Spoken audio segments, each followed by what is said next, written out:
Мощный сезон Святослава Тетерина с приближением октября подходил к своему апогею. Россыпнаград боксеру нужно было закрепить чем-то сверхярким. Чемпионат мира среди военнослужащих – планка более чем достойная для рязанского спортсмена, тем более еще не покоренная. 4 года назад Святослав забрал серебро турнира. Второй поход за золотом Рио-де-Жанейро так далеко за пределами страны еще не боксировал, рассказывает спортсмен. Главные бумажные фавориты – хозяева турнира, но не так страшны бразильцы, как их малевали перед чемпионатом. Уже сейчас в нашем общении резюмирует Тетерин. Такие же ребята, две руки, две ноги, здоровые, атлетичные очень, мощные физически, но я понимал, что классом все равно мы выше, российские боксеры.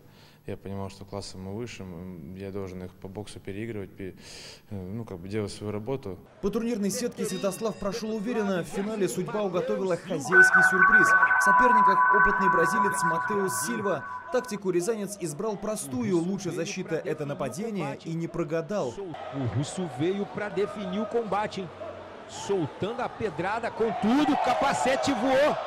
Три уверенных раунда от Десенника, чемпион мира единогласным решением. За финалом следила вся Академия единоборств. С улыбкой отмечает тренер Святослава Герман Игнатьев. Победа рязанца – это и победа для тех, кто только начинает свой большой путь. Для юного поколения боксеров, спортсменов и так далее. Завоевание больших титулов. В данный момент Святослав, он является, естественно, примером, лидером бокса. Будем говорить, не только в Рязанской области, но и вообще в вооруженных силах. Поэтому, естественно, спортсмены смотрят, берут пример, спрашивают, как идет, как достигается победа, каким трудом.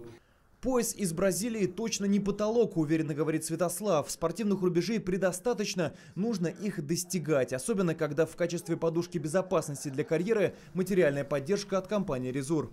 Она всегда, наверное, приятна спортсмену, потому что, скажем так, жизненный цикл спортсмена не такой длинный, и в любом случае нужно поддерживать ребят, чтобы они были застрахованы и показывали хорошие результаты.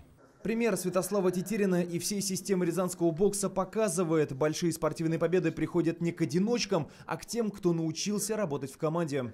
Конкуренция в боксе на всероссийском мировом уровне чрезвычайно высока, и подготовка спортсменов уровня чемпиона России, призера России требует колоссальных ресурсов. И здесь мы благодарны и в тесной связи находимся и с государственными органами управления Рязанской области, и с общественными организациями, и с предприятиями. Очень сильно хотел поблагодарить Корлякова Андрея Юрьевича, компанию «Резур» за огромную поддержку, вклад на протяжении всего года, всю Рязанскую область, клуб бокса ВДВ, Академию единоборств за предоставленные шикарные условия для подготовки к столь высоким соревнованиям. Николай Трубин, Дмитрий Сысоев. Новости. Рязань.